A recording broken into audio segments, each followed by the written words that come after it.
नमस्कार दोस्तों, एक बार फिर से आप सभी का आपके अपने चैनल विकास ई न्यूज़ पर बहुत बहुत स्वागत है। राजस्थान पशु परिचर भर्ती जिसके लिए काफ़ी अभ्यर्थी फॉर्म भरने में गलती कर रहे हैं और काफ़ी अभ्यर्थियों ने गलत फॉर्म भी भर दिया है और साथ में कुछ अभ्यर्थी ऐसे भी हैं जिनका फॉर्म नहीं भरा जा रहा है। वो क्या रीज़न है फॉर्म नहीं भरा जा रहा, क्यों, क्या गलती ऐसी आप कर रहे हो कि आपका फॉर्म नहीं भरा जा रहा, और साथ में कुछ अभ्यर्थियों ने ओटीआर में गलती कर दी है तो उनको अपनी गलती जो है वो कैसे ठीक करनी है। और अगर आपने गलत फॉर्म भर दिया है, उसमें कुछ डिटेल्स गलत लिख दी है, तो ऐसे अभ्यर्थियों को क्या करना है। सबसे पहले तो आपको परेशान नहीं होना है, वीडियो पूरा ध्यान से देखना है, पूरी बात समझनी है। सबसे पहले यदि आपने चैनल को सब्सक्राइब नहीं किया, सब्सक्राइब कर दीजिए, बेल आइकन प्रेस कर दीजिए और वीडियो को एक छोटा सा लाइक ज़रूर करिएगा। पशु परिचर भर्ती जो भी अभ्यर्थी इसके लिए आवेदन कर रहे हैं उनके लिए फॉर्म भरने की जो अंतिम दिनांक है वो 17 फरवरी है। 17 फरवरी से पहले आप अपना आवेदन कर दीजिएगा। उसके बाद ये विंडो जो है फॉर्म भरने की वो क्लोज हो जाएगी, बंद हो जाएगी, आप फॉर्म नहीं भर पाएंगे। इसकी जो योग्यता है वो 10th पास है। 10th पास कोई भी अभ्यर्थी इस फॉर्म में अप्लाई कर सकता है। और ओटीआर में जिन्होंने गलती कर दी है उसको कैसे सुधारा जा सकता है, देखिए। सबसे पहले फॉर्म में यदि हम बात करें कि आपकी फॉर्म भरने में किसी प्रकार की कोई गलती हो गई है, आपने यदि फ़ोटो गलत लगा दिया है या सिग्नेचर आपने गलत लगा दिया है या फिर आपने क्वालिफ़िकेशन जो डिटेल भरनी होती है वो गलत लिख दी है, इसके अलावा आपने एड्रेस में कोई गलती कर दी है या फिर आपका जो धर्म है उसमें कोई गलती आपने कर दी है, आपने फादर नेम तो ओटीआर में आता है।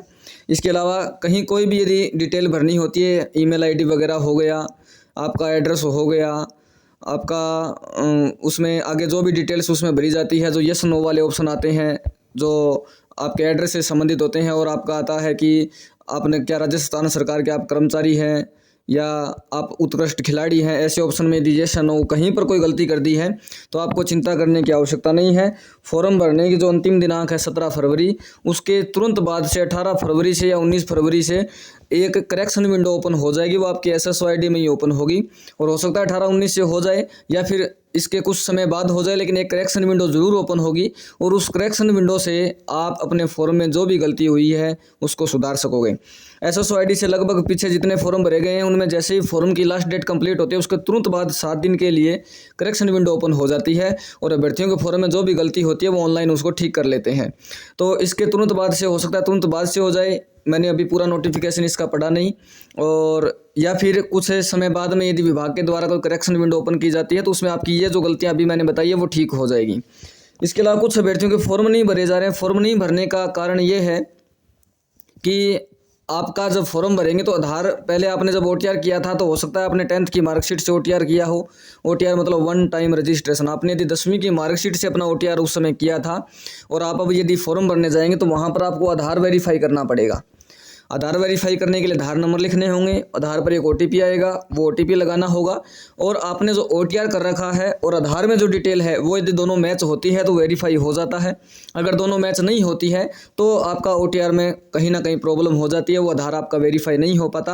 हालांकि आपकी OTR में लिखी हुई डिटेल बिल्कुल सही है, लेकिन आधार में कहीं ना कहीं या तो आपके नेम में कोई स्पेस मिस्टेक हो रहा होगा या DOB की कोई डेट मिसमैच हो रही होगी, या फादर नेम में जो स्पेस लगता है सरनेम में, फादर नेम में, या फिर फादर नेम में कोई स्पेलिंग एरर होगा, उस वजह से आपका जो आधार है वो वेरीफाई नहीं हो रहा है। ऐसे में अभ्यर्थियों को अपनी 10वीं क्लास के अकॉर्डिंग वो वेरीफाई अपना कर लेना है, और किसी को यदि प्रॉब्लम आ रही हो तो आप इस नंबर पर संपर्क करके अपना जो फॉर्म है वो भरवा सकते हो। लास्ट के जो 4 डिजिट है वो 3749 रहेंगे, इस पर संपर्क करेंगे तो आप बता दीजिएगा कि आपको क्या प्रॉब्लम आ रही है फॉर्म में, और आपकी जो भी सॉल्यूशन हो उसका हल होगा वो आपको बता दिया जाएगा। अब बात करें वन टाइम रजिस्ट्रेशन में, काफ़ी सारे अभ्यर्थियों के आधार कार्ड जो हैं वो अपडेट नहीं है। अपडेट नहीं होने के कारण वो अपना आधार कार्ड से वन टाइम रजिस्ट्रेशन तो कर देते हैं, लेकिन बाद में देखते हैं कि उनके आधार में DOB और 10th क्लास की मार्कशीट में DOB अलग अलग है। आधार कार्ड में DOB जो है वो इस 10th के अनुसार होनी चाहिए। 10वीं क्लास में जो भी आपका नाम है वही नाम आधार में होना चाहिए। 10वीं क्लास में जो आपके पिताजी का नाम है वही स्पेलिंग इस आधार कार्ड में होनी चाहिए, और 10वीं में जो आपकी DOB है वही DOB आधार कार्ड में होनी चाहिए। यदि आपने कहीं भी गलती से अपना OTR अभी कर दिया है तो आपको चिंता करने की आवश्यकता नहीं। यदि आपने पेमेंट भी कर दिया है तो भी आपको टेंशन लेने की आवश्यकता नहीं। आपको पहले अपने आधार कार्ड में करेक्शन करवा लेना है, और करेक्शन करवा कर जब आप फेस डिटेल दोबारा से करेंगे, करेक्शन जैसे ही आपका कंप्लीट हो जाएगा आधार कार्ड में, फेस डिटेल जब दोबारा से करेंगे तो जो करेक्शन होने के बाद आधार कार्ड में डिटेल है वो आपका वन टाइम रजिस्ट्रेशन फिर से कैच कर लेगा और वहाँ पर आपकी डिटेल जो है वो सही तरीके से भर दी जाएगी।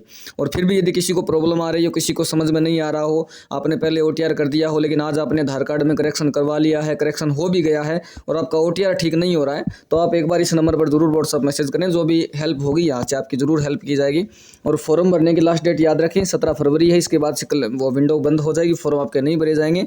तो जिन अभ्यर्थियों ने 10वीं पास कर रखी है, जो 10वीं पास की योग्यता रखते हैं, वो फॉर्म इसमें अप्लाई कर सकते हैं। एक ही बार आपका चार्ज लगेगा 400 रुपये या फिर 600 रुपये। रिजर्व कैटेगरी के कैंडिडेट है तो 400 रुपये, अनरिजर्व कैटेगरी के कैंडिडेट है तो 600 रुपये। और उसके बाद से अभी आपको पता है LDC का नोटिफिकेशन भी आ चुका है, पटवारी ग्राम सेवक की भर्ती भी आगे आने वाली है। ये OTR में आप एक बार पैसे दे देते हैं तो LDC वगैरह पटवारी ग्राम सेवक जो भी आगे भर्तियाँ आने वाली है उसमें आपका किसी प्रकार का चार्ज नहीं लगेगा, वो सारे के सारे फॉर्म आपके निःशुल्क रहेंगे। तो ये है अपडेट आपके लिए। उम्मीद करता हूँ जानकारी समझ में आ गई होगी। वीडियो को लाइक करिएगा, चैनल को सब्सक्राइब नहीं किया सब्सक्राइब करिएगा, बेल आइकन को प्रेस करिएगा। बहुत बहुत धन्यवाद दोस्तों। जय हिंद, जय भारत।